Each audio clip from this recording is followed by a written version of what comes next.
Hola, ¿cómo estáis? Hoy tenemos un tema muy importante, muy interesante, que se está practicando mucho. Hay últimamente muchos ejercicios, muchos talleres, muchas formaciones sobre la compasión.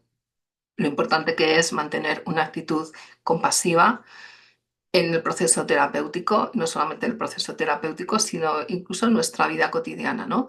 La compasión tiene que ver con la manera en que nosotros nos conectamos, aceptamos nuestro propio sufrimiento y desde esa conexión en la que nos abrimos a nuestro propio sufrimiento, podemos conectar con el sufrimiento del otro.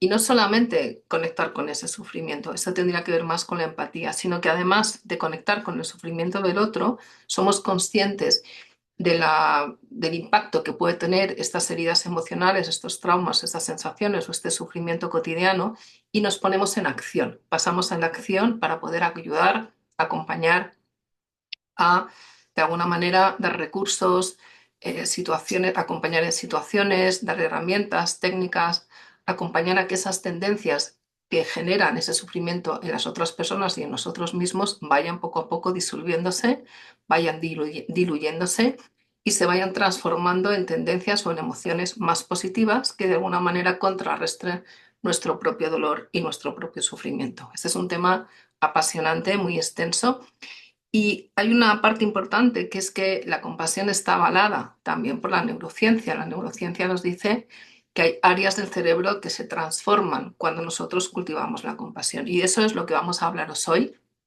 Vamos a invitar a Ana Herrero. Hola Ana, ¿cómo estás? Hola, ¿qué tal? Aquí Contenta de estar aquí me alegro otra vez. de nuevo. Estaba compartiendo un poco lo que era el tema de la compasión, dar algunas pinceladas sobre lo que representa la compasión y que queremos profundizar contigo, que eres experta en neuropsicología, cómo esa compasión, cuando cultivamos esta cualidad altruista, cambia las áreas de nuestro cerebro y cómo la ciencia avala realmente que puede haber una transformación a nivel estructural incluso, ¿no?, del cerebro. Ujú. ¿Cuáles son esas regiones que se activan cuando cultivamos la compasión, Ana? Cuéntanos un poco esto. Bueno, pues esto es muy interesante porque es verdad que cada vez hay más investigaciones, ¿no? Que estudian todas estas cualidades buenas a cultivar en el día a día. Y bueno, se ha visto que cuando la compasión forma parte de nuestra vida como un hábito, tanto hacia afuera con los demás como hacia adentro, tener una relación autocompasiva con nosotras, hay como tres partes que se activan en nuestro cerebro en regiones específicas que tienen que ver con la regulación emocional, con la empatía y con todo el sistema de recompensas que tiene nuestro cerebro. Entonces, en cuanto a la regulación emocional, hay un área que estaría como principalmente implicada, que es la corteza prefrontal, que nos ayuda como a tomar perspectiva, ¿no?, de las cosas. A veces cuando nos pasan cosas nos absorben y parece que se ve todo por un agujerito, y el lóbulo prefrontal nos ayuda cuando lo entrenamos a mirar, ¿no?, con mayor amplitud, y también eso nos ayuda en la relación con el otro, porque a veces también cuando conectamos con el sufrimiento del otro puede ser muy abrumador, ¿no?, y sentir que nos desborda. También lo que le ocurre. Entonces, tener esta mirada como más amplia también nos ayuda a regular nuestras propias emociones para poder conectar con el sufrimiento del otro y poder ayudarlo. Claro, Eh, perdón. Lo que estaba pensando que esto es súper importante porque estaba comentando que la compasión, claro, no es solo empatía, ¿no? Que yo te acompañe mm. en el sufrimiento, sino es pasar a la acción. Claro, eso es. Esto es justo, ¿no?, lo que tiene que ver también eso con ese, bueno, con ese sistema, ¿no?, de recompensas, de que es verdad que la compasión no solamente es una emoción, que ahí estaría como esa parte de regulación, pero luego nos invita a esas acciones como más concretas y a movilizar. Entonces, todo eso, cuando, bueno, pues yo creo que tenemos la experiencia, ¿no?, que cuando sentimos que activamos todo eso, y ayudamos a los demás, nos hace sentir bien. Entonces ahí se activa todo un sistema de recompensas dentro de nuestro cerebro a través de neurotransmisores, de hormonas, que refuerzan un poco todas estas conductas como por ejemplo un área es el hipotálamo, que es el que se encarga de liberar la famosa oxitocina, que es esa hormona del amor y de la conexión con el otro. Y cuando bueno, pues tenemos esa actitud, ¿no? compasiva y amorosa con los demás, también nos ayuda a tener relaciones pues sanas, nos invita a esa conexión más profunda, ¿no? No quedarnos solo en la superficie de las relaciones, sino tener esa relación más profunda. Y por eso ahí la empatía también es una parte fundamental. Ahí habría dos regiones que están implicadas en la empatía. Una es la ínsula, que es la que nos ayuda, ¿no? como a entender nuestras propias emociones e identificarlas, pero también las de los demás. Y la amígdala, que la amígdala está como muy estigmatizada con el tema del miedo, ¿no? Me parece que solo hay que reducir la amígdala, pero también tiene funciones buenas, claro, que es entender esas emociones, sentirlas y también cuando tenemos una amígdala adecuada, nos ayuda a la regulación emocional con el otro y a entender también esto, ¿no? El sufrimiento del otro. Ahora, esto es súper interesante porque realmente lo que la ciencia cada vez avala más que nosotros a nivel genético, ¿no? A nivel como de constitución interna estamos realmente alineados con hacer el bien, ¿no? O sea, que Ujú. realmente el cerebro responde con todas esas emociones positivas, con esos sistemas de recompensa, cuando tenemos actitudes y cualidades de ayudar a los demás, de estar en paz con nosotros, de generar acciones beneficiosas para nosotros y para los demás. Es muy interesante, ¿no? Porque de alguna forma refuerza esa idea de que todos los seres humanos tenemos esa semilla, ¿no? De la iluminación y de la bondad innata. Me parece muy, muy revelador esto, ¿no? Sí, totalmente. Y, por ejemplo, uno de los temas también importantes dentro de la compasión, hay muchos, ¿no? Pero la autocompasión, que eso, por ejemplo, nosotros lo trabajamos mucho en terapia cuando vienen pacientes, ¿no? Que hay una mirada como muy crítica, muy enjuiciadora hacia su propia historia y la autocompasión forma parte de un proceso de terapéutico de sanar. ¿Qué diferencias? O sea, en el cerebro afecta a los mismos lugares, hay una diferencia entre unas y otras, ¿cómo se conecta? Porque Mm, es una es un trabajo, es un proceso llevar a la ujú. autocompasión, ¿no? A veces somos nuestros peores enemigos. Totalmente. Y esto es muy interesante también, ¿no? Porque es verdad que o sea, todas las áreas que he comentado antes, ¿no? Se activan igual, tanto hacia afuera como hacia adentro. Pero es verdad que habría como dos estructuras que sí que se ha visto en los estudios que están como más presentes cuando cuando cultivamos más esa relación sana hacia adentro, cuando estamos hacia afuera. Y, por ejemplo, en la autocompasión se ha visto que está como mucho más involucrado el lóbulo prefrontal del que os hablaba antes, la parte ventromedial, que tiene que ver con ese discurso interno, que muchas veces lo que decías, ¿no? Hay un discurso muy negativo, pero que muchas veces es inconsciente y automático por aprendizajes, por voces que hemos ido escuchando a lo largo de nuestra vida. Y cuando ponemos una intención consciente en esa mirada autocompasiva, en tratarnos bien, con respeto, con amabilidad, vamos creando, ¿no? como unas estructuras nuevas que son menos críticas, que son más flexibles, hay bueno, pues una autoevaluación más amorosa y todo eso hace que el lóbulo prefrontal también se refuerce, porque si no al final es un discurso automático y esto es algo que elegimos tener. Y luego en el tema de la compasión hacia afuera, se ha visto que está más implicada la amígdala en este sentido de, bueno, pues de conectar con el sufrimiento del otro, de entender sus dificultades y de fomentar esa empatía. La empatía también se entrena, ¿no? Si no, al final lo que le pasa al otro me arrastra. Y una empatía sana es una empatía en la que yo soy capaz de ponerme en el lugar del otro, de entenderlo, pero permaneciendo, ¿no? en mi centro. Entonces ahí también la amígdala tiene un papel importante y diferenciador, ¿no? entre esas dos partes. Mira, la verdad es que claro, me van viniendo como cosas, ¿no? De lo que estás contando. Y algo que me viene, que me parece también muy interesante y recalcar para los que nos puedan estar viendo, ¿no? Que a veces nos encontramos en terapia con pacientes que son como muy resistentes al cambio, ¿no? Ujú, Piensan que ya está todo hecho, que tiene una infancia complicada, he tenido traumas, no hay capacidad de cambio, no hay margen de cambio. Pero esto que nos cuentas nos abre una perspectiva totalmente diferente. O sea, si nosotros entrenamos realmente ujú, con pensamientos, incluso con diálogos positivos, como estás diciendo, y eso genera ujú, un cambio estructural en el cerebro, también tiene la visión que a veces también hemos compartido sobre, claro, yo meto un poco también de esta visión que nos aportan los maestros y la psicología budista, ¿no? Que ahora estoy profundizando mucho en esto desde hace tiempo, pero últimamente más, como todo es impermanente, todo está sujeto al cambio, como todo es interdependiente, depende de causas y condiciones. Y Ujú, de alguna manera no tiene una entidad inherente porque está sujeto al cambio. Entonces, claro, si yo tengo un trauma, pero yo cambio mi discurso interno y creo unas condiciones distintas en este momento, hay una remodelación incluso a nivel cerebral. Entonces, el cambio ujú. da fruto, ¿no? A otras secuencias diferentes y otra manera de percibir mi propia realidad y la realidad del otro, ¿no? Esto es súper interesante realmente a nivel científico, ¿no?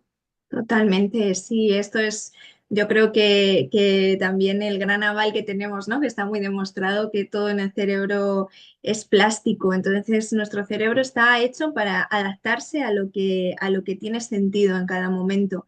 Entonces la vida es eso, es un continuo cambio y fíjate que también eso es muy interesante, que se ha visto que tener una mente compasiva y esta actitud compasiva está muy relacionado con la resiliencia, ¿no? Este concepto también tan en auge que está, es muy, pues muy popular ahora.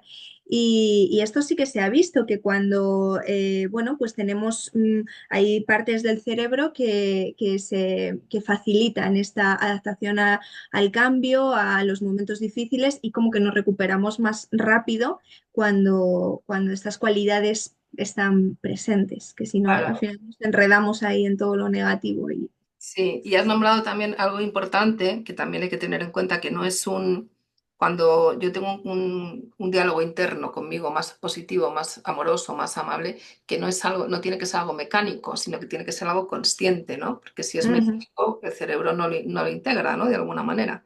Tiene que claro.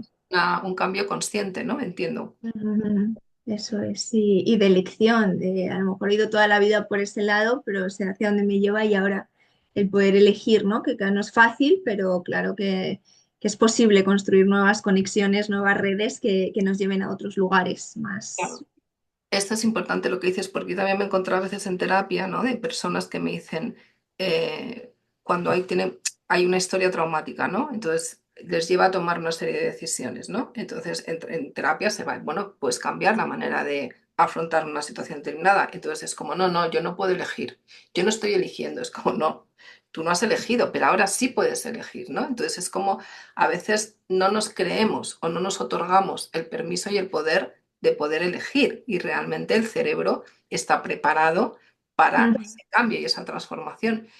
Y creo que eso es muy importante, ¿no? Que las personas que puedan escuchar sean conscientes, que no se queden atrapadas ahí en esta ha sido mi historia y esta historia determina mi vida, ¿no? Que no es real. Ujú, La resiliencia precisamente que nombrabas es eso, ¿no?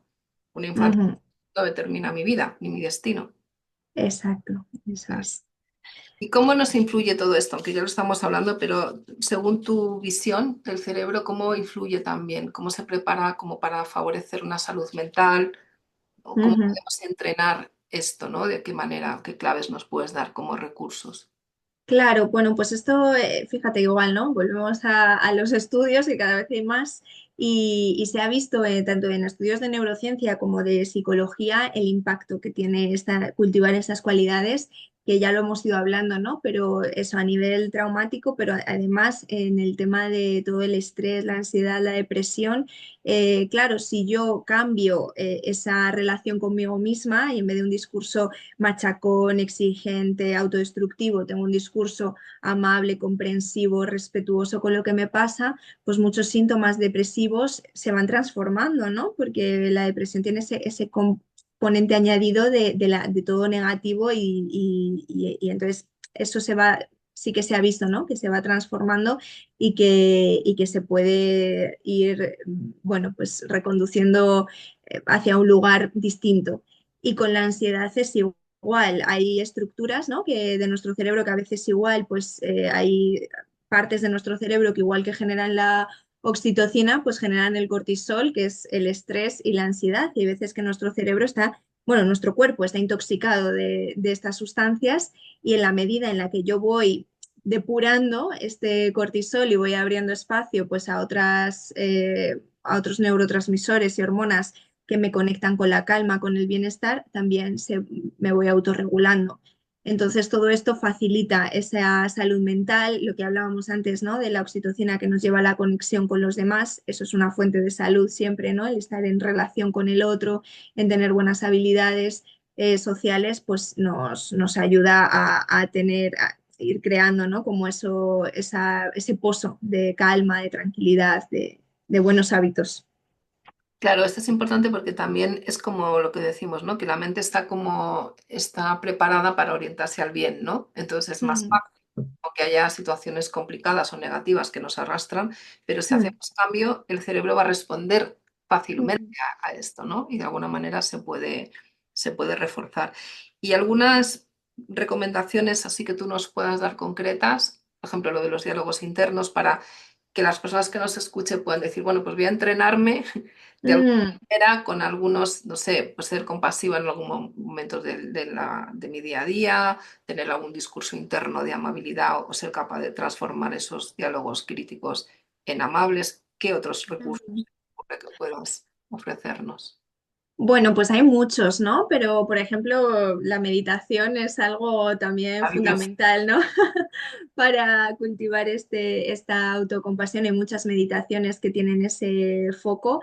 Meta es la protagonista, ¿no? En todo lo que tiene que ver con de hecho, empieza por ahí, por la autocompasión, ese amor benevolente hacia nosotros, y luego poco a poco irlo expandiendo. Entonces, es una meditación muy bonita que se puede hacer y es como que ahí ya vamos poniendo semillitas que van creciendo. Luego también, la compasión también está relacionada con la gratitud, ¿no? Que si yo tengo una mente agradecida y soy consciente de lo afortunada que soy, aunque ahora estemos pasando por un mal momento, ¿no? Pero siempre, si no se pone el foco solo en lo negativo y cuando ampliamos eso que hablábamos al principio, ¿no? De tener una perspectiva más amplia, un ejercicio bueno, por ejemplo, es esto, ¿no? Al final del día, pues tener un diario de gratitud, de decir, de reconocerme, ¿no? Qué cosas he hecho bien ese día. Y también eso va construyendo como una relación buena, porque si no, pues, a veces es eso, es como he hecho 10 cosas, pero me han faltado dos y eso es lo protagonista. Entonces, tener ese reconocimiento también va facilitando esa autocompasión y luego, pues con los demás igual, ver cómo en la medida en la que ahora, bueno, pues esté disponible y me haga sentir bien, pues entrenar la empatía, cómo puedo escuchar de una manera que no sea solo para responder al otro, sino realmente entendiendo y acompañando de la mejor manera que sienta que puede venirle bien. Estaba acordando de una frase que he escuchado mucho a los maestros, ¿no? Que es una frase que de los sutras del Buda que dice, nunca dejes de hacer una acción virtuosa por pequeña que sea, Ujú, acto, y abstente de hacer una acción que haga daño, por pequeña que sea, ¿no? O sea, que es ujú, como cultivar un poco esos actos que nos llevan a hacer buenas acciones, ¿no? A cultivar la virtud y evitar todo aquello que daña al otro, porque dañando al otro también nos dañamos a nosotros mismos, porque al final se nos queda en la ujú, cabeza esos discursos internos, ¿no? Y quedamos ahí como un conflicto, ¿no? Una fricción. total. Ujú. Bueno, Ana, pues muchísimas gracias. Espero que esta charla, esta entrevista os sirva para promover y compartir de alguna manera esas cualidades. Y también os invito a participar en nuestra sangha, la Sangha Dara, para practicar la meditación. Como nos recomendaba también Ana, tenemos un grupo de meditación todos los jueves, que es gratuito, presencial y online. Los jueves de 8 y cuarto a 9 y cuarto podéis pedir información en nuestra web y os animamos a participar porque realmente la meditación es una práctica de entrenamiento maravillosa y ahí aprenderíais las meditaciones de meta y algunas otras también, ¿no? Que son visualizaciones. Hay una que es la meditación de Tollen, que es para practicar la compasión, que es dar y tomar, que esa es súper bonita. A que os animamos a que participéis en nuestro grupo de meditación a entrenar vuestra mente. Bueno, pues muchas gracias, Ana. A ti, un placer volver por aquí. Nos vemos pronto. Gracias a todos. Adiós.